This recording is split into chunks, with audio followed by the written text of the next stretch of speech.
jamais entendu, animé par Olivier Mathieu et Thomas Benzazan.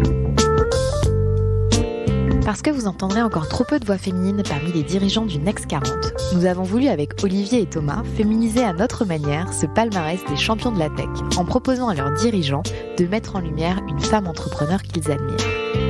Bonjour, je suis Solène Etienne, cofondatrice de Feuille Blanche et je vous propose de découvrir les Sistas du Next 40. Une capsule clin d'œil au collectif du même nom porté par deux femmes entrepreneurs, Céline Lazorte et Tatiana Jama. Bonjour Adèle. Bonjour Solène. Alors Adèle, bienvenue dans 40 nuances de Sistas, qui est le premier podcast où Lost ne choisit pas ses invités. J'adore. Alors quand on nomme comme Sistas une entrepreneure engagée, enthousiaste, drivée par l'impact et la quête de sens, avec qui en plus j'ai déjà eu l'occasion de bosser, en fait c'est super, parce que je sais qu'on va passer un bon moment. C'est trop la fête, je suis hyper contente d'être là. Donc Adèle, tu es la cofondatrice de Ticket for Change et je rappelle pour ceux qui l'auraient raté que tu avais été choisie comme Sista par Mathieu Becher, le fondateur de Klaxoon, dans son épisode 40 nuances de Next en octobre dernier. Et à l'époque, Sista, c'était qu'une petite capsule de quelques minutes en fin d'épisode. Et aujourd'hui, on va prendre le temps de te connaître un peu plus. À l'époque, tu avais eu une question surprise de Mathieu et là, en bonus, j'aurai 2 questions surprises pour toi. J'ai peur. Mais avant, passage obligé pour tout entrepreneur, le pitch. Pitch, oh mon pitch.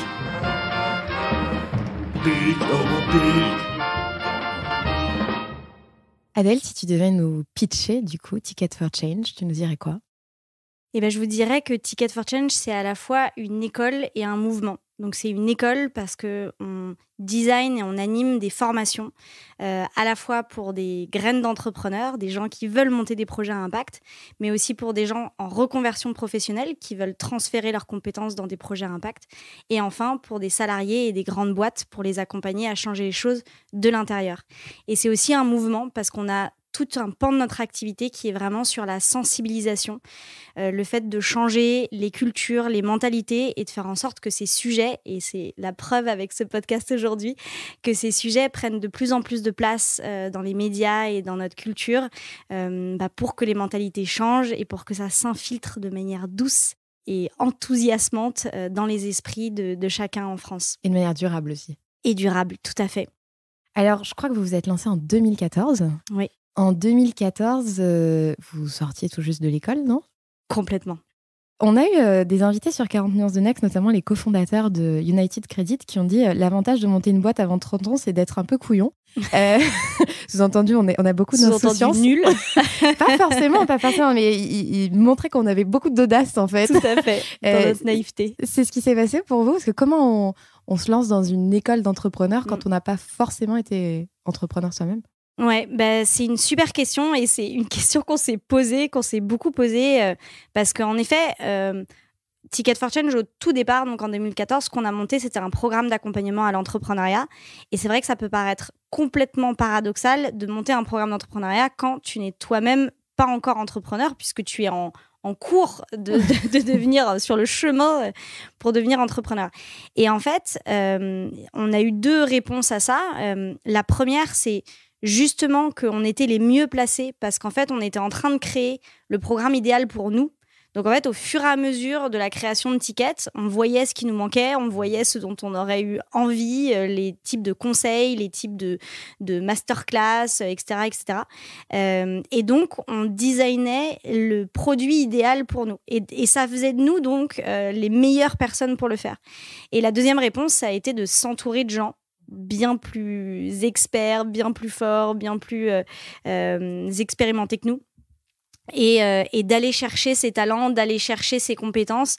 Et justement, quand on est jeune, un peu fou, naïf et pétri de l'ambition de sauver le monde, en fait, on s'est rendu compte que quand on osait demander, tout le monde nous disait oui. Et ça, c'était assez magique parce qu'on s'est retrouvés entourés de gens absolument incroyable, que ce soit d'un point de vue visible par des Thierry Marx, par Emmanuel Faber, la ministre de l'Éducation à l'époque, c'était Najat Vallaud-Belkacem, enfin des gens comme ça qui nous ont soutenus publiquement, et puis par tout un tas de mentors évidemment dans l'ombre qui nous ont permis de faire que ce projet est ce qu'il est aujourd'hui. Et qu'est-ce qu'on ressent quand on lance la première édition de ce programme justement ? Beaucoup de fatigue, en premier lieu. Non, évidemment, énormément de fierté. Enfin, c'est vrai j'ai la chance d'être encore avec mes cofondateurs de l'époque, ce qui est rare et ce qui est un bonheur de chaque jour. Et on se rappelle souvent de cette première édition qui était, évidemment, la moitié des choses n'étaient pas prêtes. On était en stress pas possible et c'était complètement démesuré, même si on y est arrivé, mais c'est vrai qu'on se redit ce qu'on a fait à l'époque, c'était absurde. Et en fait, on était juste tellement fiers, mais pas fiers de on a fait un programme, on est trop fort, fiers de l'impact qu'on voyait. En fait, c'est ça qui était le plus fou, c'est que le tout premier programme Ticket, c'était 12 jours en bus à travers la France, où on allait dans 6 villes de France rencontrer des entrepreneurs, des mentors, etc. Et on accompagnait 50 graines d'acteurs de changement. Et quand tu finis ça et que les 50 personnes sont en larmes en disant « c'est la plus belle expérience de notre vie et ça a transformé notre vie à tout jamais », bon là, tu te dis « ok, j'ai fait un petit truc qui va pouvoir faire changer les choses dans le bon sens ». Et c'est un bonheur absolu. Et après, on dort. Et alors, 2014, l'entrepreneuriat social, c'était un mot un peu ovni, j'imagine, parce qu'aujourd'hui, c'est un peu plus courant, voire limite galvaudé. Comment on fait en 2014 quand on parle d'entrepreneuriat social ? Ouais, c'était compliqué. Même nous, on l'avait découvert peu de temps auparavant, finalement. Enfin, moi, j'ai découvert ce mot à l'ESSEC, puisque j'ai suivi une formation d'entrepreneuriat social. Mais c'est là que je l'ai découvert, donc comme, je sais pas, 2 ans avant, quoi. C'est les balbutiements. C'était les balbutiements. C'était la toute première chaire en France à l'époque, alors qu'aujourd'hui, tu t'es pas in si t'es pas une école avec une formation, ce qui est très, très bien, sur ces sujets-là. Donc, c'est vrai qu'on utilisait beaucoup de paraphrases et en fait, ce qui marchait, c'était de parler vraiment de ce qu'on appelle dans le pitch entrepreneurial le why, le pourquoi on fait ça en fait. Éviter justement d'aller dans de la théorie de l'entrepreneur social, mais juste dire, voilà, il y a plein de jeunes, parce qu'à l'époque, c'était que pour les jeunes. Aujourd'hui, c'est ouvert. Mais voilà, il y a plein de jeunes en France qui ont envie de faire des choses qui vont être utiles pour la société et ils savent pas comment commencer. Et de l'autre côté, il y a tellement d'entrepreneurs qui ont un impact positif en France et en fait, il n'y a pas de rencontre entre ces deux mondes. Et donc, créons en fait les vocations et les opportunités de demain. Et en fait, quand tu parles du why, du pourquoi, et que t'en parles avec, comme tu disais, cette naïveté et cette ambition, en fait, ça marche.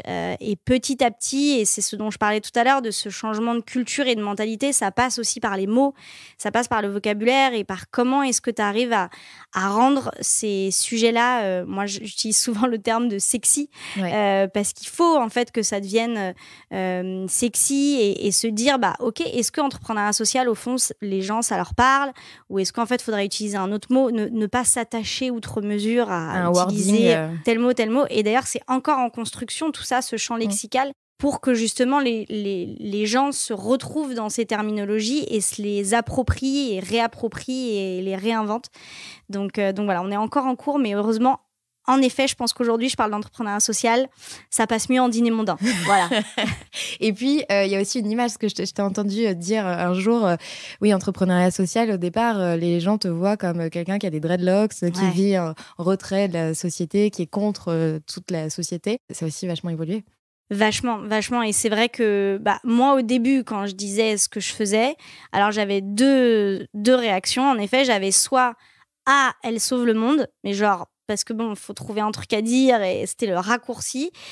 Soit en effet, l'image, t'es en Sarwell et de l'écolo, la caricature un peu de l'écolo militant, très associatif.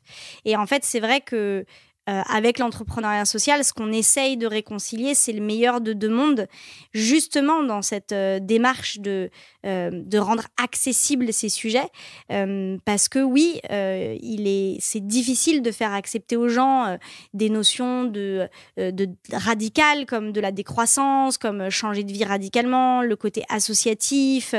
Il y a plein de choses de ces choses-là, et je le comprends, qui sont pas forcément accessibles pour les gens qui sont encore dans un système de pensée. On est dans un système de pensée et de fonctionnalité libérale, capitaliste, etc. Et voilà, l'entrepreneuriat social, c'est un peu comme ça que je le vois. C'est essayer de réconcilier le meilleur des deux mondes, de se dire, oui, il est possible d'avoir un modèle économique viable, mais la finalité première est à impact sociétal.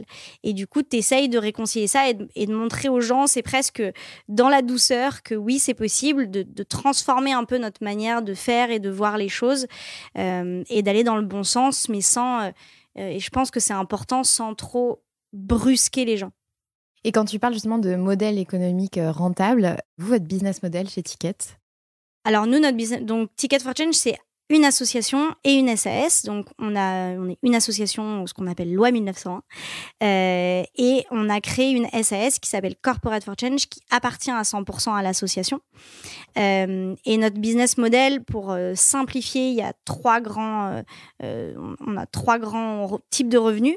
Le premier, c'est le mécénat. On est encore majoritairement dépendant, entre guillemets, du mécénat, de fondations d'entreprises et de subventions publiques. Ouais. Ça représente à peu près 60% de notre budget.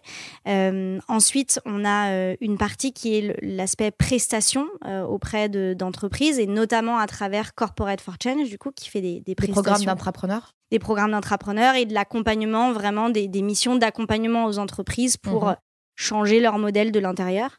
Et enfin, la contribution des bénéficiaires à nos programmes. On a, depuis 2014, depuis le départ, on a eu cette conviction qu'il fallait faire payer nos programmes, parce que malheureusement, ce qui est gratuit n'a pas de valeur pour les gens. Mais grâce au mécénat, ça nous permet de faire des tarifs très bas, très accessibles, puisque notre but, c'est d'être accessible au plus grand nombre. Mais voilà, il y a quand même une petite participation qui est souvent symbolique par rapport au prix que ça nous coûte, mais qui reste là et qui est aussi une forme d'engagement, finalement. Tout à fait. Une forme d'engagement et de réalisation, voilà, de tout le travail qui a été fourni. Et d'ailleurs, on pratique très souvent ce qu'on appelle le paiement en conscience de nos programmes, c'est-à-dire que on dit le prix que ça nous a coûté, et on dit, donc pour vous donner un exemple, le parcours entrepreneur qui dure 6 mois, ça nous coûte environ 12 000 € par participant. Et on leur dit, vous pouvez payer de 700 à 1 800 € en fonction de vos revenus. Si vous voulez mettre plus, vous pouvez. Mais en tout cas, nous, vous pouvez payer dans cet écart-là. Et donc, ceux qui ont très peu de revenus payent le minimum et le contraire. Donc voilà, ça nous permet de rendre les gens un peu responsables aussi dès ce moment-là du paiement de leur programme, de leur formation. Et quand tu parlais du mécénat, c'est vrai que les sujets d'impact, de recherche de sens, ça parle forcément aux entreprises. Peut-être qu'il y a quelques années en arrière, c'était peut-être un peu plus compliqué. Est-ce que vous avez rencontré des difficultés justement pour trouver ou engager des sponsors ou des mécènes sur ces sujets? Franchement, alors oui, évidemment, je vais pas dire que c'est facile, parce que surtout l'équipe chargée du mécénat aujourd'hui va m'étrangler. Mais non, c'est évidemment que c'est toujours un travail de longue haleine et c'est difficile. Mais après, voilà, je trouve que quand même depuis 2014, on a réussi à trouver des entreprises, des fondations d'entreprises qui nous ont écoutés, qui étaient disposées à vraiment à être en veille de ce nouveau mouvement, de cette évolution de la société. Nous, les premiers mécènes qu'on a réussi à convaincre, c'était très souvent les deux grandes raisons en fait qui faisaient qu'ils voulaient nous suivre. C'était à la fois pour l'engagement des collaborateurs. Ils sentaient que c'était en fait quelque chose qui était nécessaire pour que les collaborateurs se sentent engagés dans l'entreprise, d'aller vers ce type et travailler de projet, leur marque employeur. Et travailler leur marque employeur. Et de faire beaucoup, par exemple, de mentorat avec les salariés, etc. Et la deuxième raison, c'était vraiment d'être en veille de ce qui se fait, en fait, dans leur cœur de métier, dans leur secteur.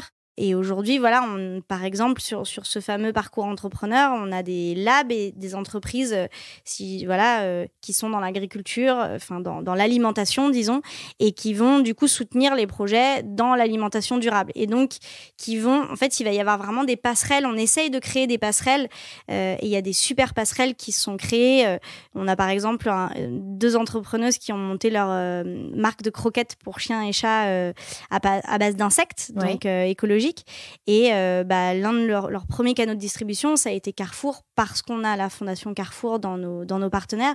Et donc voilà, on essaie de créer des passerelles pour des synergies. Des synergies, exactement, pour aussi du coup faire changer les mentalités en intérieur et à l'intérieur. Et ça passe par la sensibilisation des salariés et bien sûr le changement du cœur métier des entreprises. Et donc, tu me parlais là des synergies, tu parlais aussi tout à l'heure de tous les gens qui étaient passés par le programme. Il me semble qu'aujourd'hui, c'est 117 000 personnes. Ouais, au total. Donc, c'est à la fois les programmes en présentiel et les programmes en ligne. Ouais. Puisqu'on a des programmes en ligne comme un MOOC, donc un cours en ligne qu'on a fait avec HEC. Ouais. Et voilà, qui chaque année, il y a 15 000 nouveaux apprenants un peu partout dans le monde. C'est assez fou d'ailleurs de voir des gens partout dans le monde qui le suivent. Et voilà, donc au total, oui, c'est ça. Et c'est vos meilleurs ambassadeurs, j'imagine ?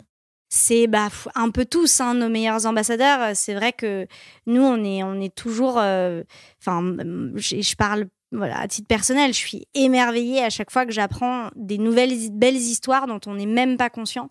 Voilà, des gens qui ont fait le MOOC, des gens qui ont fait un parcours qu'on a perdu de vue et puis qui d'un coup nous réécrivent en disant voilà, j'ai monté ce projet grâce à vous. Je me rappellerai toujours quand on avait reçu ce mail d'une jeune femme qui avait monté un projet en Haïti et qui était toute seule là-bas. Elle faisait de l'humanitaire et en fait, elle voulait plus faire d'humanitaire. Elle voulait créer une solution plus durable en fait aux problématiques locales, et c'est son père qui lui avait parlé du MOOC, qui lui avait envoyé le lien, donc elle s'était mise à suivre le MOOC et en fait elle avait vraiment, mais comme elle était seule là-bas, en fait, elle avait tout suivi. Et à un moment, on leur demande de faire un canevas, un peu de deck, tu vois, de pitch deck. Et c'était avec ça qu'elle était allée convaincre les partenaires, parce qu'elle faisait des savons recyclés. Et donc, elle faisait ça avec des femmes qu'elle ramenait à l'emploi, qui allaient recycler les savons des hôtels, etc. Et voilà, et elle avait monté son projet grâce en partie, évidemment grâce à elle, mais en partie grâce au MOOC. Et c'est trop beau d'entendre ces histoires. Ouais. Et j'imagine que vous en avez plein. On en a plein. Comment s'inscrit aujourd'hui Ticket dans le paysage de l'entrepreneuriat social en France ?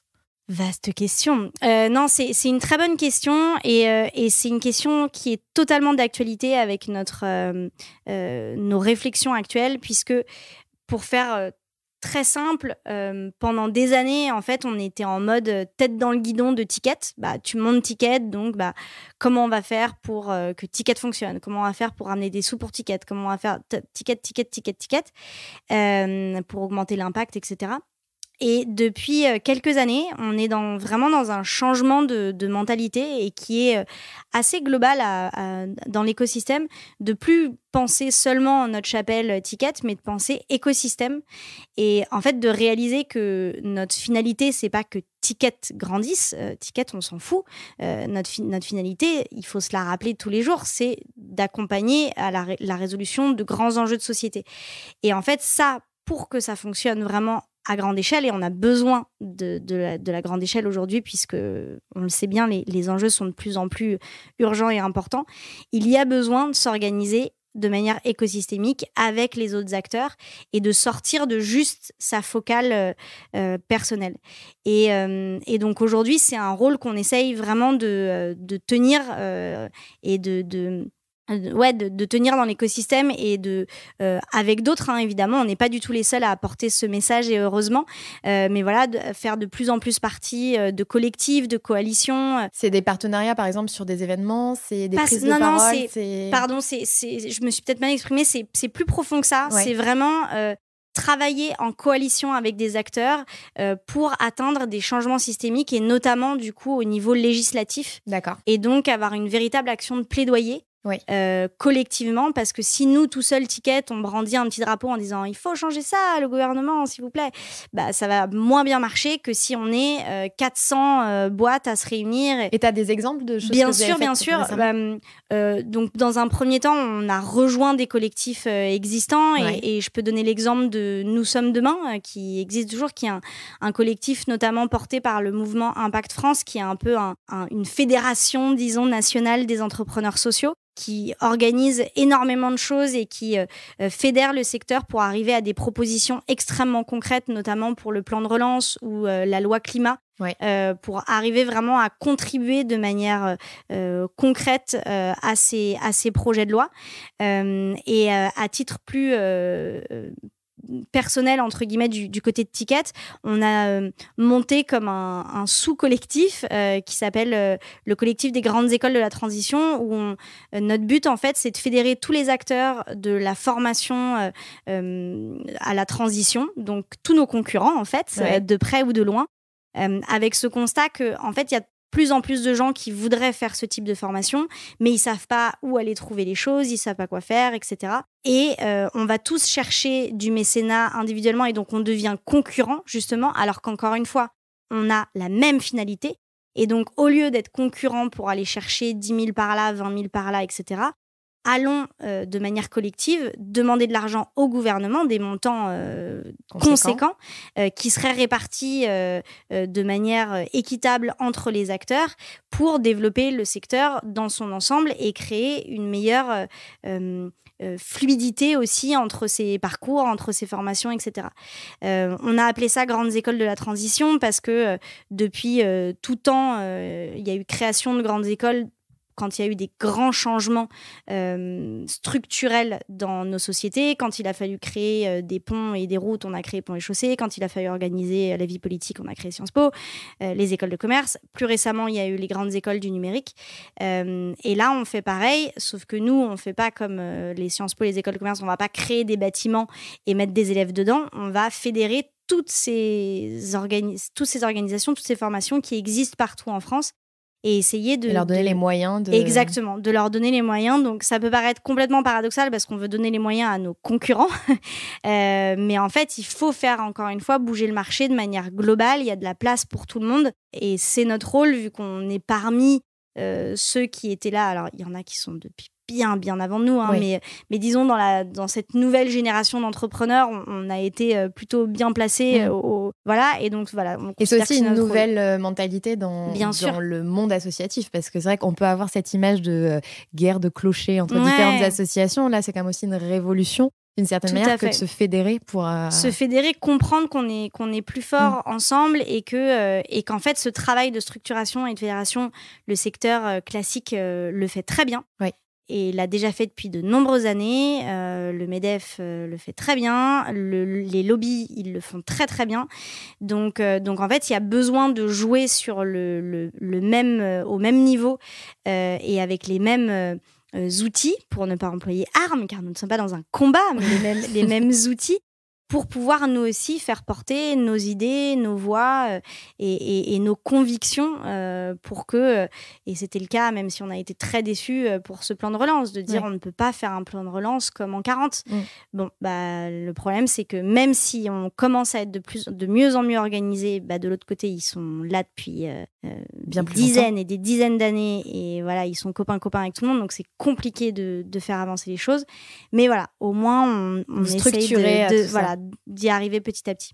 Et vous vous inspirez de ce qui peut se passer dans d'autres pays en Europe, ou voire même aux États-Unis ou ailleurs dans le monde d'ailleurs, sur ces sujets-là? Il y a des choses qui sont inspirantes pour vous? Alors, à ce niveau-là du plaidoyer, moi, honnêtement, je ne m'y connais pas assez. Je sais que oui, notamment le mouvement Impact France dont je parlais, qui a vraiment ce rôle de méta-organisation, s'inspire beaucoup de ce qui se passe ailleurs, et notamment aussi des organisations comme Ashoka, qui sont des organisations internationales, donc qui peuvent s'inspirer de ce qui se passe ailleurs. Moi, honnêtement, à titre personnel, je connais pas assez, mais tu as raison, il faudrait beaucoup plus apprendre de ce qui s'est fait et des grandes réussites qu'il y a pu avoir sur des changements de loi, des évolutions de société où on pourrait utiliser les mêmes outils. Donc il y a plein de gens qui le font. Moi, à titre personnel, je ne le fais pas, mais je sais qu'il y a plein de gens qui le font. Ceci n'était pas une question piège. Si, je sais. Non, mais je le ferai dès ce soir, c'est promis. Alors, on voit que sur tous ces sujets d'impact, les fonds d'investissement s'y mettent, les GAFA s'y mettent aussi. En fonds d'investissement, je pense notamment au fonds d'investissement 2050 de Marie Eklund et qui a rejoint notre ami Olivier Mathieu. Comment tu perçois justement ces sujets qui sont pris à bras-le-corps par aussi d'autres acteurs qu'on n'attendait pas forcément là? Je trouve ça à la fois très positif parce qu'on a besoin des mêmes outils, des mêmes moyens que des entreprises classiques pour pouvoir justement se développer, etc. et pouvoir concurrencer avec des entreprises qui auront d'autres valeurs et d'autres modes de fonctionnement. Donc d'un côté, c'est hyper positif et vraiment c'est fou le changement qu'il y a eu depuis 7 ans. Je mettrais simplement une nuance peut-être ou disons une inquiétude potentielle. En fait, je pense que ce à quoi il faut faire attention, c'est de pas virer complètement. En fait, se dire on va faire exactement les mêmes erreurs que ce qu'on a fait avant dans du capitalisme classique et le refaire en juste saupoudrant de il y a de l'impact. Donc, en fait, c'est super, mais il faut changer les choses en profondeur, ne pas faire avec les mêmes critères, ne pas faire avec les mêmes modes de fonctionnement. Si je prends un exemple bête, vraiment d'une simplicité, mais voilà, si par exemple on investit dans une entreprise sociale, on ne peut pas lui demander les mêmes seuils de rentabilité, on ne peut pas lui demander uniquement des indicateurs financiers, on ne peut pas avoir les mêmes attentes vis-à-vis de ce type d'entreprise que des entreprises classiques. Et si on ne change pas en profondeur du coup les manières d'évaluer, les manières de... Les KPI, les métriques. Exactement. En fait, les choses ne changeront pas, en fait. Ouais. Et du coup, on sera à nouveau dans une croissance éperdue avec des... Ok, ça sera un peu mieux parce qu'il y aura des produits green, mais en fait, le problème, c'est pas qu'il faut produire 500 millions de baskets green en plus. Il faut produire moins de baskets au global. Donc, en fait, il y a un moment où si on repense pas en profondeur juste les notions de croissance dans nos sociétés, on arrive, quoi qu'il arrive, à un mur. Même si on a tous des baskets green au pied, on y marchera quand même dans ce mur. Donc du coup, c'est juste là-dessus où je trouve que c'est plein de signaux excellents et vraiment positifs. Et à la fois, il faut que les personnes qui soient dans ces structures, qui du coup virent de bord progressivement, déjà le fassent pour les bonnes raisons.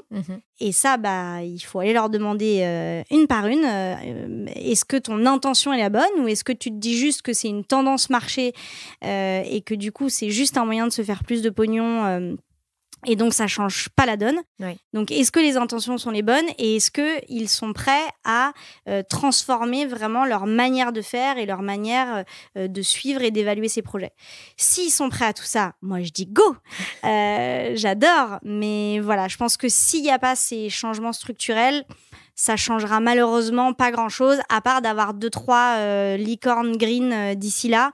Mais est-ce que vraiment on a besoin de licorne green? Je peut-être pas questionne. Une fin en soi. Voilà. Ça fait partie des prochaines missions de Ticket, ces sujets-là, justement? Pour l'instant, on n'est pas nous sur des sujets de fonds d'investissement. Il y en a plein qui s'y mettent et qui le font beaucoup mieux que nous, donc on va les laisser faire pour l'instant. Et puis on a aussi, c'était une des complément à ta question de tout à l'heure, mais je pense qu'il faut aussi faire attention à pas essayer de tout faire, à faire bien ce qu'on sait faire. Nous, il se trouve que ce qu'on sait très bien faire, c'est designer et animer des formations et aider des gens à faire à notre place ces formations. Et donc, on va se concentrer sur ce cœur de métier-là. Et voilà, et on préfère s'associer avec, du coup, des fonds d'investissement, des fonds de dotation qui, eux, vont faire ces choses-là très bien. Évidemment qu'on dit qu'on est très proche de fonds de dotation comme Entreprendre et Plus. On parle beaucoup avec Make Sense qui a lancé son fonds. Enfin, voilà, c'est super. Mais voilà, nous, on va se concentrer sur là notre où on est bon. Métier. Exactement. Alors, c'est quoi les prochains enjeux de Ticket ? Alors, les prochains enjeux de Ticket, c'est justement de bien choisir notre modèle de changement d'échelle. Là, aujourd'hui, on en est à un stade où on a vraiment prouvé qu'on savait faire ce qu'on fait. On a sorti, tu l'as sorti tout à l'heure, ce chiffre de 117 000, c'est parce qu'on vient de finir une mesure d'impact, une mesure d'impact très poussé sur nos 5 dernières années, parce qu'on avait déjà sorti une mesure d'impact sur les premières années. Et donc, voilà, on a vraiment pu acter grâce à des résultats extrêmement factuels et concrets que ça marchait, qu'on avait de l'impact et que nos pédagogies, nos méthodologies, notre manière de faire fonctionnait. Donc maintenant, l'enjeu, c'est comment est-ce qu'on démultiplie ça, comment est-ce qu'on rend possible cela partout en France et dans le monde. Et donc, on est sur toute une réflexion qui est passionnante, qui se fait avec toute l'équipe sur vraiment choisir notre modèle de changement d'échelle et du coup pouvoir ensuite le mettre en œuvre. Mais pour faire simple, l'idée, ça va vraiment être ça, de former des gens à faire à notre place. En fait, nous, notre but, c'est pas de grossir, c'est pas de créer, comme d'ailleurs le font certaines écoles, puisque c'était un modèle ancien, entre guillemets, mais de créer des campus Ticket partout dans le monde avec voilà, la marque Ticket, des bâtiments, que tout soit Ticket. Mais c'est plus comment est-ce qu'on va outiller des individus sur un modèle presque un peu comme de l'open source, où en fait on crée vraiment les kits et les formations pour des personnes qui pourraient transmettre ça, soit parce c'est des individus, soit des organisations qui connaissent beaucoup mieux le terrain, qui connaissent beaucoup mieux les personnes qui sont autour d'elles et qui pourront voilà, transmettre ces formations et faire en sorte que ça soit diffusé au plus grand nombre. Donc voilà, là c'est vraiment notre plus gros enjeu aujourd'hui. Évidemment, c'est d'arriver à ce changement d'échelle et de faire en sorte que n'importe quel individu en France ou dans le monde qui a envie de mettre plus d'impact sociétal dans son travail et qui sait absolument pas par où commencer, puisse se dire bah ok, tac, je sais que j'ai telle et telle formation labellisée entre guillemets Ticket for Change, donc avec un gage de qualité, mais qui est pas forcément délivré par quelqu'un qui est salarié Ticket for Change, et voilà, et qui va pouvoir le faire et où on va pouvoir l'aider. Et il y a que comme ça qu'on pourra aller assez vite, parce que s'il faut attendre de construire des bâtiments, certifier tout et recruter 150 personnes ou 1000 personnes, ça sera plus long. Et donc, il y a besoin de cette agilité pour aller vite, encore une fois, face à l'urgence des enjeux. Et dans 5 ou 10 ans, il y aura toujours les 4 cofondateurs? C'est une excellente question. J'espère. Je pense que ce qu'on a merveilleusement bien réussi à faire depuis 7 ans, et on en est très heureux, c'est de se réinventer, de nous laisser la possibilité de réinventer nos postes et donc d'évoluer. Là encore, hyper récemment, on a en fait un des fondateurs qui avait fondé Corporate for Change, donc la branche corporate. Ouais. Et donc, depuis le début, voilà, il fait des prestations dans les entreprises. Il a développé une expertise de fou là-dedans, etc. Et il y a 1 an, il nous dit, en fait, je veux plus faire ça. Et donc là, tu as 2 choix. Tu as soit, mon Dieu, c'est catastrophe, on ne peut pas. Et en fait, on a totalement repensé son rôle, on l'a laissé expérimenter, explorer tout ce qu'il voulait, et aujourd'hui il travaille du côté dans l'asso, dans la partie asso, sur ce qu'on appelle pardon, je vais pas révéler ce que c'est encore, mais bref, sur un projet numérique, pas de scoop pour ce podcast, mais voilà, sur un projet dans le digital, donc rien à voir, mais c'est un mec voilà qui a une capacité d'apprentissage de malade, qui est à nouveau dans une posture entrepreneuriale et passionné par ce qu'il fait, et voilà, et c'est un bonheur de le voir tous les jours. Et donc tant qu'on aura cette agilité et cette capacité, cette communication aussi, et cette communication et cette capacité à inventer, je ne vois pas pourquoi on n'y arriverait pas. Donc voilà, j'espère. On se donnera rendez-vous dans 10 ans. J'espère.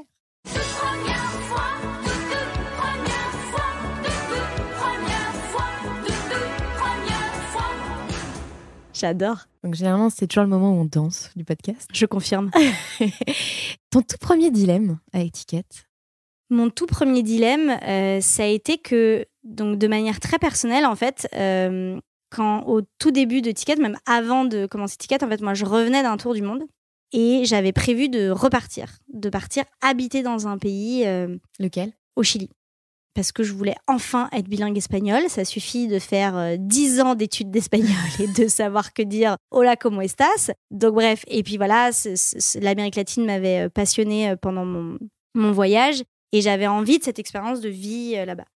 Et en fait, mon premier dilemme, il a été de choisir entre les deux, est-ce que je me lance dans cette aventure entrepreneuriale qui est à Paris, ou est-ce que je suis en fait ce que me dit mon cœur, mon cœur me disait un peu les deux, mais en tout cas voilà, j'avais ce plan et j'avais cette conviction que ça serait important dans mon développement en tant qu'être humain et pas seulement entrepreneur. Et en fait, je l'ai résolu et c'est depuis une philosophie que j'adopte beaucoup et dont on parle beaucoup chez Ticket. On est dans la philosophie du et non pas du ou. Donc, essayez de ne pas choisir, mais de se dire de tout faire. C'est parfois vrai. Et donc, en fait, moi, ce que j'ai dit à l'époque à mon fondateur, en fait, j'ai dit, moi, je suis là la première année, mais il va falloir que je parte faire ce truc. Il va falloir que je parte parce que sinon, Ticket, ça se trouve, je serai là dans 10 ans. Et si j'ai pas fait ça, je le regretterai et j'aurai de la rancœur, entre guillemets, contre Ticket en tant qu'entité parce que ça m'aura empêché. Et donc, j'ai fait 1 an. Je suis partie 1 an au Chili et je suis revenue. Et ça, encore une fois, voilà, je leur ai dit, mais je les remercie tellement de m'avoir, voilà, ma place était au chaud, de jamais m'avoir fait sentir que je les avais abandonnés. Et ça démontre franchement d'une capacité, une compassion, de compréhension. Enfin, voilà. Je les aime. Et cette année-là, tu regardais quand même, tu avais toujours quand même un œil sur Ticket. Bien sûr, j'avais un œil, puis on s'appelait et j'avais un œil. Mais voilà, honnêtement, cette expérience au Chili a été incroyable pour moi. En plus, j'y ai développé des choses que j'ai. Et j'ai bossé dans des programmes d'entrepreneuriat. Ok. Et notamment de femmes. C'est drôle, le fait que j'avais 2 métiers là-bas. J'en avais un où j'ai aidé à monter le réseau Entreprendre au Chili, qui n'existait pas à l'époque. Et j'ai organisé à travers une structure qui s'appelle Exosphère, un programme d'entrepreneuriat uniquement destiné aux femmes. Et donc, en fait, ça m'a appris trop de trucs et ça m'a, en fait, vachement servi après pour Ticket. Ça m'a vachement nourri. Et d'ailleurs, c'est quelque chose dont on s'est rendu compte et qui continue on se dit que souvent, il faut qu'on puisse aller se nourrir ailleurs, il faut qu'on puisse faire des breaks.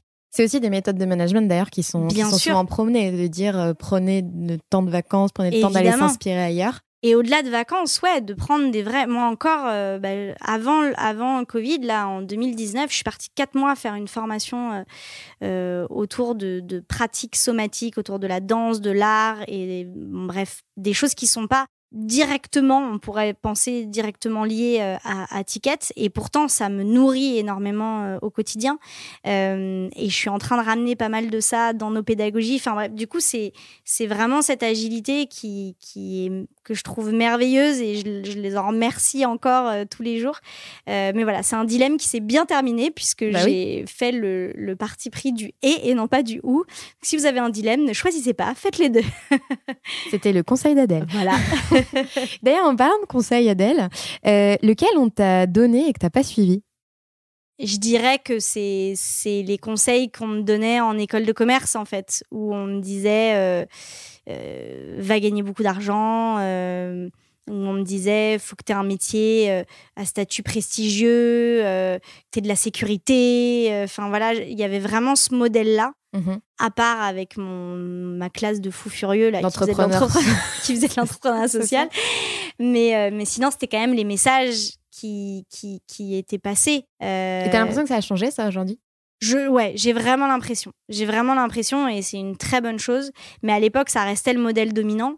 Et voilà, et c'était quand même très bizarre de faire ce que je faisais. Alors, j'ai eu la chance que mes parents l'acceptent et me soutiennent toujours. Mais voilà, je pense que c'est un peu ce truc de il faut continuer la voie de l'excellence. En fait, jusqu'à présent, j'étais dans ce qu'on appelle une voie d'excellence, entre gros guillemets.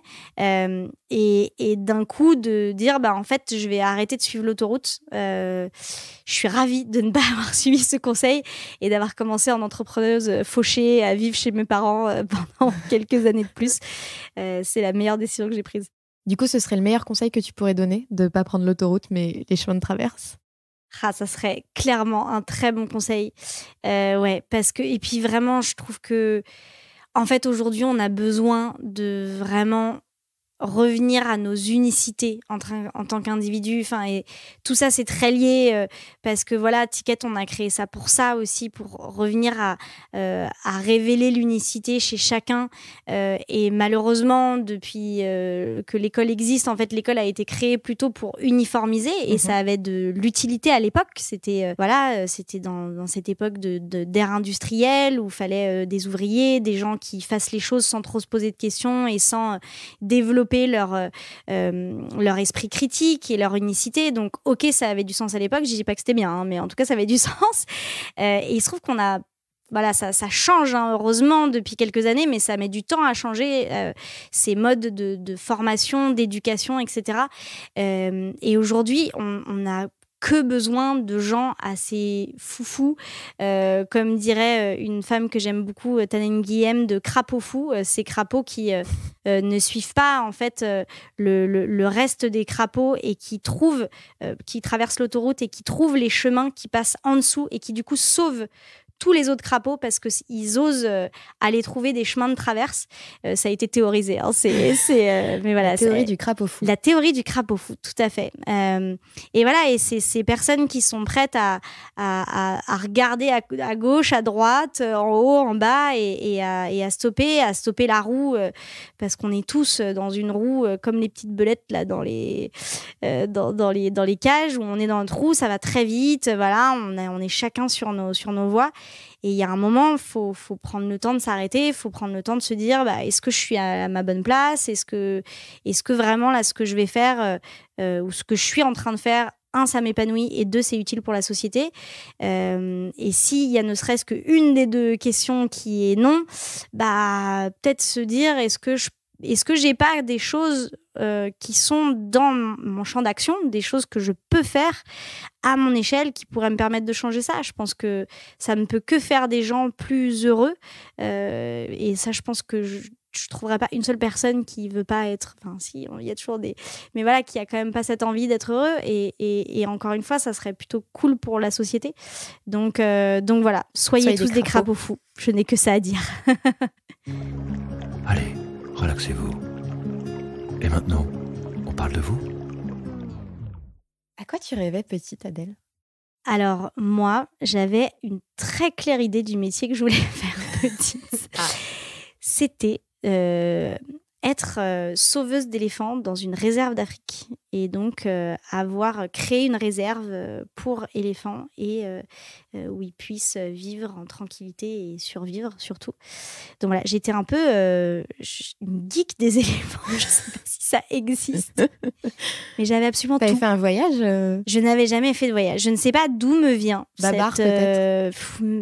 Oui, comme tout le monde, je disais babar, mais je sais pas, j'ai été prise d'une passion pour les éléphants. J'avais tout. J'avais du t-shirt au porte-monnaie, où j'avais une collection de figurines éléphants, j'avais une carte du Kenya dans ma chambre et j'avais un petit porte-monnaie, évidemment en forme d'éléphant, cela va de soi, dans lequel j'économisais chaque mois mon argent de poche pour partir au Kenya, pour pouvoir avoir les éléphants. Bon, je suis arrivée à 350 francs à l'époque, donc je n'ose même pas regarder combien coûtait le billet pour le Kenya, mais je pense que j'étais très loin. Mais voilà, c'était vraiment C'est l'animal de la sagesse, non, l'éléphant ? Mais bien sûr. En plus, je pense que c'est évident. Il y avait quelque chose de c'est lié. Évident. Non, ouais, je trouvais ça fascinant. Et puis, je pense, évidemment, c'est facile d'analyser après coup. Mais enfin, oui, ça fait partie de ces animaux qui sont extrêmement symboliques de la raréfication, enfin, de l'extinction, de la 6e extinction de masse, puisque on en parle beaucoup. Ça fait partie de ces grands mammifères on a la chance de parler d'eux, parce qu'il y a tous ceux dont on ne parle pas parce qu'ils sont un peu moins beaux ou un peu moins grands. Mais on en parle et voilà, je pense que c'est peut-être de là d'où vient ma fibre de vouloir sauver le monde. À la base, c'était des éléphants. Bon, maintenant, c'est plutôt... Enfin, j'espère qu'à travers ce que je fais, j'aide les éléphants d'une manière très indirecte. Mais voilà, c'était ça mon rêve. Et est-ce qu'il y avait des jeux auxquels tu jouais qui étaient potentiellement révélateurs de ce que tu fais aujourd'hui ? Alors, je dirais que je jouais beaucoup à des jeux collectifs. En fait, moi, j'étais un vrai garçon manqué. Mais genre, vraiment. Genre, j'ai découvert que j'étais une fille vers 14-15 ans, tu vois, genre. Et donc, je jouais beaucoup à tous les jeux dits et là je remets des énormes guillemets de garçons. Mais voilà, jouer au foot, jouer au basket, jouer au tennis, enfin tout ce qui est une balle. Tout ce qui était et tout ce qui est équipe. Ouais. Vraiment, j'ai beaucoup joué à des jeux collectifs. Et ça, je pense que ça m'a vraiment définie. Parce que c'est quelque chose, aujourd'hui, j'ai vraiment besoin. Et d'ailleurs, la preuve, on était 4 cofondateurs. Et voilà, et je suis incapable de faire un truc seule. Je me sens vraiment, mais ouais, je me sens pas énergisée déjà. Je me sens pas à ma place. Quand je suis seule, je suis ma pire juge. Donc, je m'empêche de faire quoi que ce soit parce que je me dis, mais t'es nul, tu vas jamais y arriver. Et dès qu'il y a des gens, je me sens portée par un esprit d'équipe. Et donc, je pense que c'est toutes ces années à faire du foot qui, indirectement, m'ont aidé à ça et en fait que voilà, aujourd'hui Ticket, on le répète et ça peut paraître aussi galvaudé de dire ça, mais c'est une vraie aventure collective et c'est pour ça qu'on tient toujours à dire on est cofondateur, je ne suis pas la fondatrice et voilà, et c'est vraiment une aventure collective et c'est ça qui pour moi me procure le plus de joie au quotidien. Et donc vous êtes 4 cofondateurs chez Ticket, je crois que vous êtes 4 enfants dans ta famille. Allongez-vous sur un divan et dites-moi ce que cela signifie pour vous. Ouais. Et ça représente quoi, la famille, pour toi ? Oula là. C'est énorme. C'est vraiment le pilier fondamental de ma vie. Je suis une des personnes les plus privilégiées au monde pour ça, puisque je suis née dans une famille très aimante, très soudée. Et nous, on est les 2 petites dernières avec ma sœur jumelle. Ouais. Donc, on est numéro 3 et 4. Et on a un grand frère et une grande sœur qui ont 7 et 9 ans de plus, donc qui se sont beaucoup occupés de nous, qui étaient assez grands pour s'occuper de nous. D'où le garçon manqué. Je suis devenue le petit frère de mon frère, clairement. Il a fallu choisir une. Voilà, donc, au moins, comme ça, il y en avait au moins une. Il a dû faire un test. Celle qui tape le mieux dans un ballon à 2 ans, c'était moi. Voilà. Et voilà, on s'entend extrêmement bien avec mes parents et voilà, on se voit encore tout le temps. Ils sont tous à Paris et c'est à la fois ouais, j'ai l'impression que c'est comme mon camp de base. Souvent, j'ai cette image-là c'est grâce à ce camp de base que je peux gravir n'importe quel sommet dans ma vie parce qu'en fait, j'ai ce camp de base. Et du coup, quoi qu'il arrive, alors ça prend une dimension très pratico-pratique. Par exemple, je sais que si demain j'ai un problème financier, si je suis sans un sou, mais enfin voilà, à vie, je peux rester chez mes parents, chez mes frères et sœurs. Enfin, je sais que c'est possible. Je ne vais pas leur imposer ça, je vous rassure. Mais je sais que c'est possible. Donc rien de ce côté-là, tu vois, très pratique, c'est ça. Et après, c'est un camp de base de réénergisation, ce terme que je viens d'inventer. Inouïe et c'est une zone d'apprentissage et de joie et de enfin voilà, donc on se voit beaucoup trop pour nos conjoints respectifs et conjointes respectifs. Il paraît que parfois c'est un peu too much, mais voilà, on fait partie de ces familles qui chaque année continuent à partir 2 semaines tous ensemble avec parents, petits-enfants. Donc maintenant on est 14 avec les ça fait une tribu, c'est les une belle enfants, tribu. C'est carrément une tribu, mais et j'ai plein d'amis qui ne comprennent pas, qui disent mais moi je ne pars plus avec mes parents depuis, ou alors 2 jours, tu vois, grand max. Et nous, on est là, mais si ça pouvait durer 1 mois, on le ferait. Enfin, donc voilà, c'est une vraie source d'énergie. C'est une vraie source d'énergie, ouais. Vous avez un message. Coucou ma sœur chérie. Alors moi j'avais une question. Je voulais savoir si tu pouvais m'aider à prendre une grande décision. Parce que je sais que voilà, tu excelles vraiment dans ce genre de moments de vie, de croiser des chemins. Est-ce que je vais plutôt à droite, plutôt à gauche? Donc je vais vraiment avoir besoin de toi pour faire un choix. Et voilà, j'aimerais savoir quand est-ce que tu peux te rendre disponible pour approfondir, débattre, voilà, creuser vraiment ce sujet et m'aider à prendre la meilleure des décisions. Je sais que t'es la meilleure dans ce genre de moment. Allez, je t'embrasse. Bisous. À la coquine. Donc c'est ta sœur? C'est ma grande sœur. Oh, je suis émue, dis donc. C'est trop chouette. Oui, c'est ma grande sœur Clémentine, qui est elle-même entrepreneuse, puisqu'elle a créé ce merveilleux média qui s'appelle Bliss Stories, qui accompagne les femmes vers une maternité plus décomplexée et plus transparente et sans tabou. C'est même la reine du podcast. C'est un peu... ce n'est pas moi qui l'ai dit. Mais c'est un peu... Ouais, c'est assez fou. C'est un podcast, un programme d'accompagnement, c'est plein de choses. Maintenant, Bliss, et c'est une grande source d'inspiration aussi pour moi au quotidien. Et elle me fait rire avec cette question parce que, en fait, évidemment, je suis la pire personne pour prendre des décisions. Et c'est une source de moquerie depuis que j'existe. Puisque, à chaque fois, s'il faut choisir entre bleu ou vert, je peux y passer des heures. Et d'ailleurs, d'où le dilemme. Bleu et vert. Je choisis bleu. Exactement. Donc, t'as tout en double. C'est exactement ça. Alors, après, je suis bien meilleure pour aider à prendre des décisions pour les autres. Ça, pour le coup, alors pour moi, c'est vrai que ça peut devenir abyssal et absolument ridicule parfois. Parce que franchement, quand tu passes une demi-heure devant une carte pour savoir ce que tu vas manger. Donc moi, ce que je préfère, par exemple, c'est les menus dégustation. Tu vois, voilà. Comme je choisis ça, pas. T'as un peu de tout. Voilà, c'est ma grande philosophie de vie. Les menus dégustation. J'aimerais que la vie soit un menu dégustation. Si on t'invite au resto, on choisit pour toi. Exact. Ah oui, ça c'est bien aussi. Ça c'est bien. J'aime beaucoup les surprises. Mais si moi je dois choisir, je vais toujours m'en vouloir, tu vois, de pas avoir choisi le bon truc. Voilà. Donc merci Clémentine de cette question. Tu savais que je serais extrêmement, extrêmement douée. Alors, on a parlé de ton frère, on a parlé de Clémentine, de ta sœur jumelle. T'en parles aussi souvent. Et moi, je me demandais comment on se construisait dans la ressemblance, la complémentarité, la singularité. Et tu en as beaucoup parlé, notamment dans un TEDx que tu as fait, pour parler aussi des talents. Est-ce que du coup, tu peux nous en parler ? Ouais, c'est évidemment quelque chose qui m'a définie et continue à me définir au quotidien. Avec ses aspects absolument merveilleux et ses challenges, comme tout. Et c'est vrai que j'en parle dans mon TEDx parce que c'est vrai que quand on est comparé, en fait, ça peut créer un sentiment un peu de est-ce que je fais bien, pas bien, qu'est-ce qui est la norme, est-ce que je dois faire plus comme elle plus... Et il se trouve que moi, j'ai suivi la norme... la norme qui était acceptée par l'éducation nationale à l'époque, qui était d'être bonne en classe et de faire tout comme il fallait bien. Et c'est vrai que ma sœur avait un caractère beaucoup plus foufou, beaucoup plus créatif, à s'affranchir justement. C'était un crapaud fou, voilà. Et moi, j'étais le crapaud qui traverse l'autoroute, et elle, c'était le crapaud fou.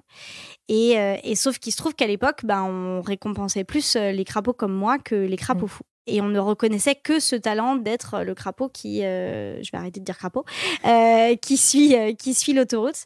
Et pareil, ça c'est quelque chose, évidemment, sur le moment, j'en étais pas forcément hyper consciente, mais j'ai vraiment réalisé après coup qu'en fait, on avait essayé de la mettre dans le même moule que moi.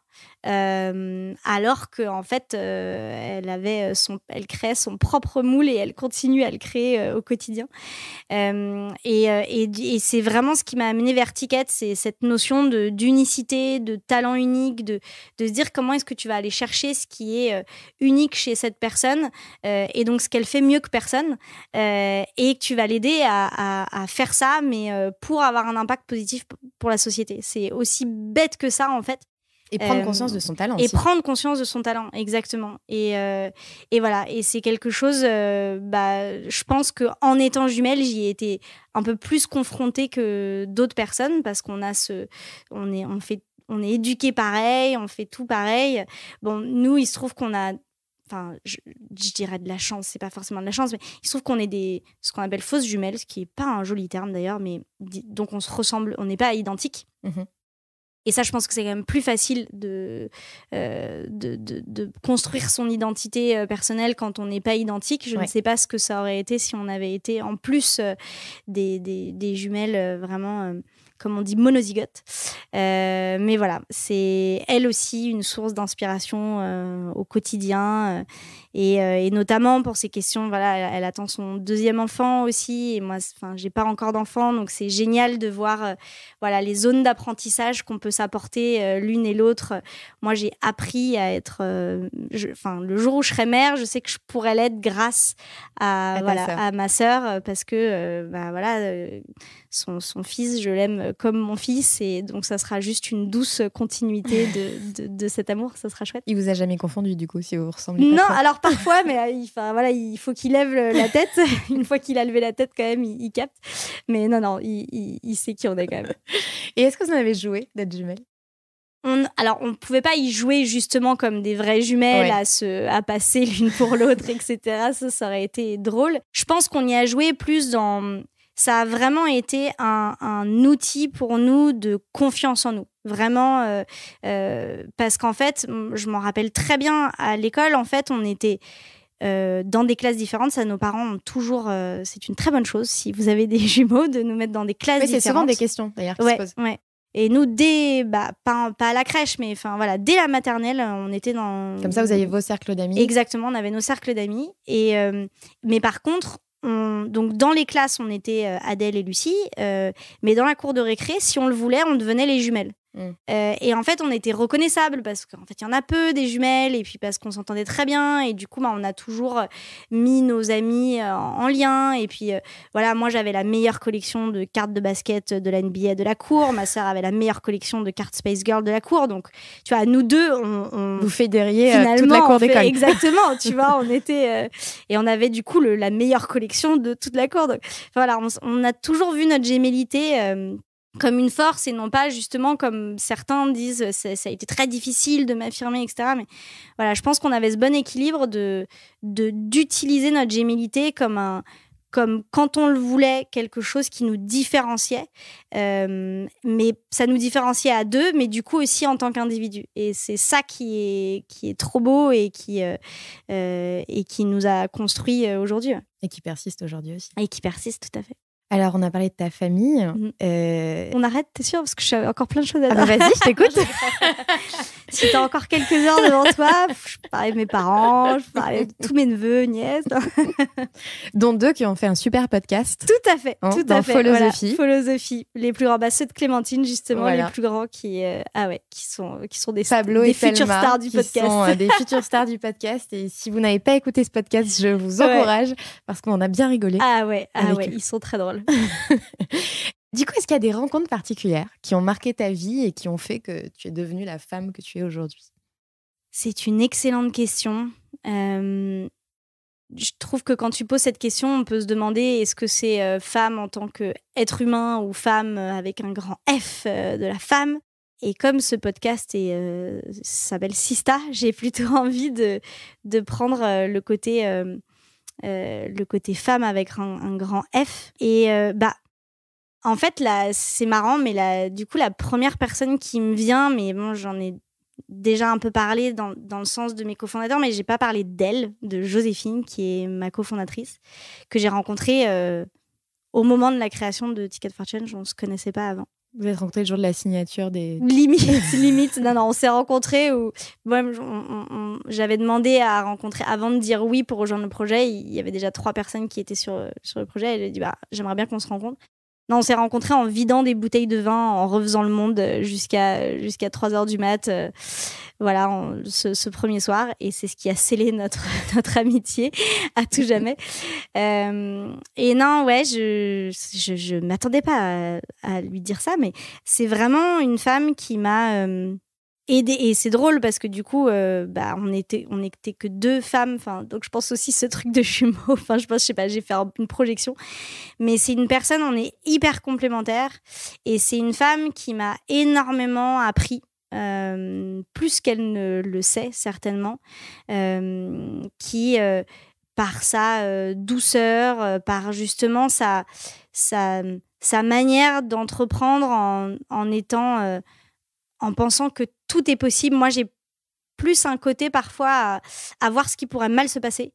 Et peut-être qu'il y a besoin de ça, hein, mais à plus anticiper et à me dire mais qu'est-ce qui pourrait mal se passer et tout.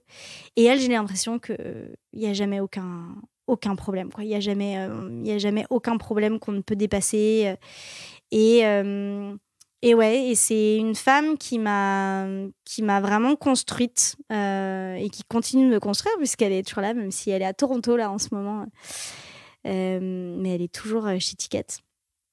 Et voilà, c'est une femme qui m'a construite en tant qu'entrepreneuse, en tant que femme, en tant qu'amie et que j'aime beaucoup. Et qui fait partie intégrante de ta vie. Et qui fait complètement partie intégrante de ma vie, même si ce serait bien qu'elle rentre en France vite. Le message est passé. Voilà. Vous avez un message. Salut Solène, bonjour à tous. Alors ma chère Adèle, j'aimerais savoir qu'est-ce qui te donne de l'énergie dans la vie ? Merci. Merci David. Est-ce que tu peux nous dire qui c'est ? David Fouché, mesdames et messieurs. L'unique, l'incomparable. David, c'est une personne incroyable, récemment papa. Oui. Entrepreneur, sportif de haut niveau, avec qui j'ai eu le bonheur de travailler pendant plus d'1 an sur un projet qui s'appelle La Claque, qui est un collectif de personnes dont tu fais partie, Solène, tout à fait. dont Thomas fait partie, de personnes qui ont envie de changer les choses et qui avaient un très beau projet en 2020 qui était celui d'organiser un événement majeur à Bercy de 12 000 sensibilisation. personnes. 12 000 personnes. Un truc, ça allait être la folie. Et donc, c'était vraiment la meilleure année pour organiser un événement à Bercy. Hein, voilà. Donc, on a dû mettre ce projet d'événement en stand-by, mais en fait, le collectif a tellement pris qu'on continue de travailler ensemble, qu'on a créé un podcast grâce à vous, puisque c'est vous qui le portez, qui s'appelle Les Claqueurs. Oui, que tu causes de temps en temps. Que je cause de temps en temps, où on va interroger des personnes anonymes et des personnes plus connues sur les grandes décisions qui ont forgé leur parcours et où on les titille pour prendre des grandes décisions pour leur vie qui sont positives pour la planète. Donc on essaie de créer une chaîne d'engagement positif à travers ce podcast. Podcast qu'on peut suivre sur toutes les plateformes. Bien sûr, merci. Tu es trop fort. Je fais la promo de tous les podcasts dans ce podcast. C'est parfait. C'est parfait. Donc tout à fait, il y a déjà des super podcasts qui sont disponibles. Voilà. Et j'ai eu le bonheur de découvrir David à travers ce projet. C'est aussi un jumeau, d'ailleurs. Ouais. C'est très drôle, on s'est rendu compte de ça et c'est pour ça qu'on s'entend aussi bien. C'est parce qu'on est jumeaux. Voilà, donc David Fouché, trop heureuse d'entendre sa voix si reconnaissable. Et ça ne m'étonne pas qu'il m'interroge sur mon énergie, parce qu'à chaque fois, il me disait « Mais c'est pas possible d'être aussi petite et d'avoir autant d'énergie !» Donc, lui, il peut parler, hein, parce que lui, il fait des marathons et des je sais pas quoi. Enfin, je n'aurais jamais... Du coup, lui, il écoute le podcast en courant. Tout à fait. Voilà, donc je pense que David, tu dois être en train de nous écouter en courant. Il est sur un petit 62 km, je pense. Voilà, c'est un matin comme un autre. Hein, voilà, il fait ça avec des poids aux pieds, tu sais. Oui. Hein, et puis ça, c'est la première partie de son entraînement quotidien. Mais voilà. Donc oui, tout à fait. Respire et hydrate-toi, David. Et donc, pour répondre à ta question, comment je trouve mon énergie ou un truc comme ça? Bon, un truc sur la source de mon énergie. On la réécoute, on la coupera. Allez. Alors, qu'est-ce qui me donne de l'énergie dans la vie? Je crois que ce qui me donne le plus d'énergie, c'est vraiment de voir des gens à leur bonne place. Okay, ça va peut-être paraître bateau comme ça, mais en fait, et surtout quand je peux, d'une manière ou d'une autre, y contribuer ou être juste témoin de ça, ou juste dire que je partager à cette personne que je trouve qu'elle est à la bonne place et qu'elle fait quelque chose qui la rend heureuse et qui est bon pour elle, pour le monde. Ouais, je trouve que ça me donne une énergie dingue, parce qu'en fait, j'ai l'impression que c'est... Quand je vois ça, je me dis, tout est possible, parce que... il suffit qu'on additionne toutes ces personnes et voilà, et on peut vraiment créer un point de bascule, on peut vraiment créer un changement à grande échelle. un théoricien qui a dit que, je crois que le chiffre c'est 17%, il faut que 17% de la population adopte une pratique ou essaye de faire changer les choses pour que, en fait, c'est le point de bascule. C'est un super livre de Goldwell qui s'appelle Le point de bascule. Et donc, c'est comment est-ce qu'on va atteindre ces 17%, comment est-ce qu'on peut atteindre ce point de bascule. Il n'y a pas besoin de convaincre 100% des gens, il n'y a pas besoin que 100% des gens bougent. Mais si on atteint ces 17%, ça peut marcher. Et du coup, j'ai l'impression qu'à chaque fois que j'en vois un, je me dis, j'ai un petit check, tu vois, dans ma tête de 1% de plus. un de plus. Et encore une fois, c'est pas seulement comme si je vendais un produit et que je me disais, un de plus qui a ce nouveau t-shirt ou cette nouvelle basket. C'est un de plus qui a un truc en profondeur qui a évolué ou qui est en train d'évoluer. Et c'est trop beau. Et du coup, tu dirais que c'est au contact des autres que tu te ressources ? Ah ouais, moi, je suis pas du tout... C'est une catastrophe. Ouais. Bah ouais, et puis encore une fois, je pense que ça vient de... quand on grandit à 4, et encore, je dis 4, mais on était, les cousins, les machins, moi, si c'est pas le bordel partout et que t'as pas un apéro avec 14 personnes, je me sens fébrile. Donc, non, bien sûr, c'est les autres. Et il faut des gens qui ont l'opposé. Il faut... Mathieu, c'est l'opposé. Mathieu, c'est plus... il a un côté... Mathieu, pardon, mon cofondateur, il a plus un côté... et je dis ça de manière très positive, mais c'est lui qui le dit, ermite. Où il développe ses trucs dans son coin. Et voilà, et il a des idées brillantes là-dedans. Moi, seule devant ma feuille, je n'ai aucune idée. Faut me mettre... à jouer au foot avec des gens qui sont en train de changer le monde et ça va très bien se passer. Si tu avais 2 heures de plus par jour, tu ferais quoi ? Je danserais. Ouais. C'est important la danse pour toi ? C'est très important. Ça l'est devenu, en fait. Ça l'était pas tellement. En fait, je dansais comme tout le monde en soirée. Quand il y en avait encore ? Voilà, tout à fait. Dans cette époque, cette belle époque. Mais ouais, j'étais une danseuse de soirée qui avait même besoin de 1 ou 2 mojitos pour pouvoir se lâcher. Et il se trouve que ça fait 3 ans que je fais tout un travail sur le corps et que je suis partie me former à des pratiques autour de la danse, du mouvement, de mieux connaître et comprendre son corps et de le laisser s'exprimer et de me reconnecter à ma créativité à travers mon corps. Et j'ai complètement changé ma manière de me mouvoir, de bouger, de danser. Je n'ai plus besoin de mojito pour danser, pour sentir que ce que je fais, ça me fait du bien. J'ai plus besoin que ce soit beau. Et c'est des moments de bonheur intense, de juste bouger. Encore une fois, vraiment, d'ailleurs, c'est ma grande sœur Clémentine qui m'a offert un poster avec marqué Dance like no one is watching, donc danse comme si personne ne te regardait. Et c'est exactement ça que j'aime faire. Et donc, si j'avais 2 heures de plus, je ferais que ça. Si on dansait, tu verrais demain comment ? Ah là là, ça serait plus fun déjà, ça serait plus fun. Non, mais blague à part, si je me dirige vers ces sujets-là, c'est parce que je suis persuadée que il y a un potentiel d'impact sociétal énorme. Qu'en fait, prise de conscience de son corps aussi. Exactement. Qui dans notre culture n'est pas franchement présent. C'est une catastrophe et c'est le grand oublié de tout. Alors, heureusement, on est un peu dans une phase de reconnexion à nos émotions quand même. Je trouve que c'est bien. Mais le corps reste encore le grand oublié de tous les programmes, même d'accompagnement justement à l'entrepreneuriat ou même à changer de vie. Donc, on va te faire parler de tes émotions, de qu'est-ce qui va pas, mais on va pas te faire bouger, on va pas te faire incarner. On redescend pas dans le corps.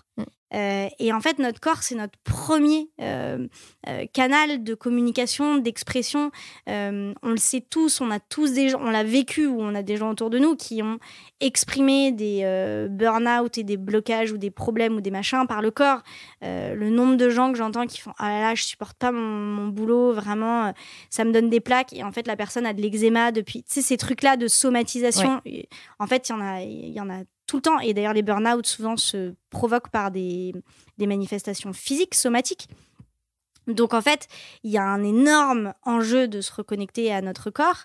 Et en fait, moi, ce dont je suis absolument convaincue, et il n'y a pas que moi, hein, je le prends de plein de personnes qui m'ont inspirée, c'est qu'en fait, si on se reconnecte au corps, on se reconnecte à la nature, on se reconnecte à notre environnement. Parce que notre corps, c'est ce qui nous ramène à notre animalité, c'est nos fluides, c'est le contact avec l'autre, c'est le toucher, c'est nos sens. Tout ça, ça nous ramène à ça, en fait. Si tu te ramènes à ton corps, d'un coup, tu perçois pas ton environnement de la même manière. Tu supportes plus d'être assise 8 heures par jour devant un ordi. T'as besoin de sortir, t'as besoin de lever le nez, t'as besoin de regarder les gens, de regarder la nature, etc. Et donc, de revenir là, ça va nous reconnecter aux autres, ça va nous reconnecter à la nature et ça va nous faire reprendre conscience d'un truc tout bête qui est qu'on fait partie de cet environnement qui s'appelle la nature et qu'on est nature. Et donc, si on dansait plus et si on dansait plus ensemble, je pense qu'on prendrait plus conscience de ça. On aurait une communication différente avec les autres. Et encore une fois, on s'amuserait tellement. Donc, dans les prochains programmes Ticket, il y aura... Mais il y a déjà il y a déjà du corps. C'est pour ça aussi que je dis que je ramène depuis toujours. Chez Ticket, on parle d'une pédagogie tête, cœur, corps. Ouais. Et donc on a et ça prend de plus en plus de place. Et je suis en partie évidemment responsable de ça. Donc c'est déjà présent et on est l'un des rares d'ailleurs à faire ça. Mais j'aimerais que ça prenne encore plus de place. Donc on y vient petit à petit. Waouh! Petit clin d'œil à la claque. Et c'est quoi, toi, ta plus grosse claque? Je crois que ma plus grosse claque, je vais dire un truc très personnel, mais c'est peut-être parce que j'ai entendu ma grande sœur tout à l'heure, mais c'est la première fois que j'ai tenu mon petit neveu dans les bras. C'était l'aîné de tous les, donc mon premier neveu. Et j'ai eu un truc comme un éclair qui tombe sur moi, qui m'a transpercée et où déjà j'ai eu un peu ce truc de me dire de responsabilité. Bon, déjà que je me sens un peu peut-être trop responsable du fait que le monde doit aller mieux, etc. Mais un peu ce truc de maintenant j'ai quelqu'un pour qui je dois le faire de tellement concret. En fait, c'est plus seulement pour moi, pour je sais pas des inconnus. Il y a un truc de comme l'entonnoir qui se rétrécit et qui arrive sur cette petite personne. Voilà. Et c'était un moment très, très puissant de ma vie. Et ouais, c'est une grosse claque que j'adore revivre, que je vais revivre bientôt, puisqu'il y en a 2 autres qui arrivent. Donc, ouais, c'est une très belle claque. Quelle est la question qu'on te pose tout le temps et qui, à force, t'agace? Quelle est la question qu'on me pose tout le temps et qui m'agace? Je dirais que c'est une question et une attitude. C'est quand les gens me regardent vraiment d'un air hyper douteux et ils me disent « Mais vous faites quoi en fait vraiment chez Ticket ?» Un peu ce truc de « J'ai un peu compris, mais j'ai quand même pas trop compris. » Non, en vrai, je dis que ça m'énerve, mais c'est vrai que c'est compliqué ce qu'on fait et même pour nous de le dire, tu m'as demandé de le faire en une phrase, c'est complexe. Mais c'est plus cette pas seulement la question, mais la posture, le corps, encore une fois. Le corps et le visage où tu sens vraiment que il te pose la question, mais tu sais même pas s'il a vraiment envie d'entendre la réponse parce qu'il trouve ça trop compliqué déjà. Voilà, c'est un peu ça. Et celle qu'on ne pose jamais et que c'est tant mieux? Celle qu'on me pose jamais et c'est tant mieux, c'est et toi, quand est-ce que tu auras un enfant? Et je me sens chanceuse en tant que femme, j'ai 33 ans, de n'avoir aucune pression là-dessus, d'aucune personne, et notamment de mes proches. Donc, je suis contente qu'ils me laissent le temps. Et la question qu'on ne pose jamais, mais qui permettrait d'en apprendre beaucoup plus sur toi? Je pense que tu me l'as un peu posé. Enfin, tu m'en as posé beaucoup d'ailleurs de ces questions, parce qu'on ne me pose pas souvent des questions sur ma famille. Et si on ne connaît pas ma famille, honnêtement, on ne sait pas grand-chose de moi. C'est ça, et encore une fois, mon rapport au corps. Mon rapport au corps, à la danse, à la créativité, qui sont des choses qu'on ne voit pas trop dans la façade entrepreneuriale et qui parfois déroutent un petit peu d'ailleurs, genre mais ouais, vraiment, ça évidemment, ça vient assez peu dans des conversations mondaines, hein, comme on dit. Et ça, pareil, si on me découvre pas à travers ce prisme-là, peut-être si on ne danse pas avec moi, peut-être qu'on me connaît pas vraiment finalement. Ah. Alors, avant la dernière danse, qui, toi, tu aurais choisi comme sista si tu avais dû en choisir une, c'est-à-dire une femme entrepreneur que toi, tu aimerais mettre en avant et qu'on taguera dans cette émission, du coup.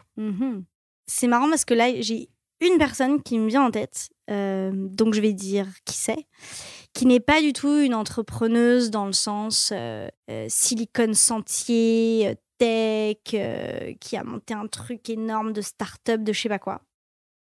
Mais j'ai sa petite bouille qui m'est venue. C'est Margot Bounine, qui est une amie de longue date et qui a monté une ferme de permaculture et de transmission aux enfants de toutes ces pratiques-là. Donc, elle fait une quantité de choses. Je n'ai jamais vu quelqu'un travailler autant à Belvès, dans le sud de la France. Et pour moi, c'est aussi ça que ça doit être l'entrepreneuriat. C'est pas seulement justement le Silicon Sentier, c'est pas seulement des levées de fonds, mais voilà, c'est des gens qui sur le terrain font des choses incroyables, sont les mains dans la terre et les mains avec les enfants. Enfin, elle fait les deux choses les plus importantes qu'il y a au monde, c'est-à-dire cultiver la terre et transmettre à des enfants. Enfin, je veux dire, je vois pas ce qu'il peut y avoir de plus important. Mais voilà, ces entrepreneurs-là, ces entrepreneuses-là, on en parle beaucoup moins que les autres, parce que justement, ils sont peut-être trop occupés à faire et non pas à dire. Donc voilà, Margot, si tu m'entends, tu le sais, tu es une personne formidable, tu fais quelque chose d'incroyable et ça serait bien qu'on t'entende plus, qu'on te voit plus. Voilà. Le message est lancé. J'espère. Merci Adèle pour cet échange et je pense que le hashtag sera crapaud. J'espère bien. Je ne sais pas si ça ramènera beaucoup d'auditeurs, mais écoute... ça peut susciter de la curiosité. En tout cas, si vous avez aimé ce podcast, n'hésitez pas à nous donner les fameuses 5 étoiles qui permettent de gagner la guerre des algorithmes. Et on vous retrouve très prochainement pour une prochaine Sista. Salut Adèle. Merci Solène. 40 nuances de Next. Le Next 40, comme vous ne l'avez jamais entendu, animé par Olivier Mathieu et Thomas Benzazon.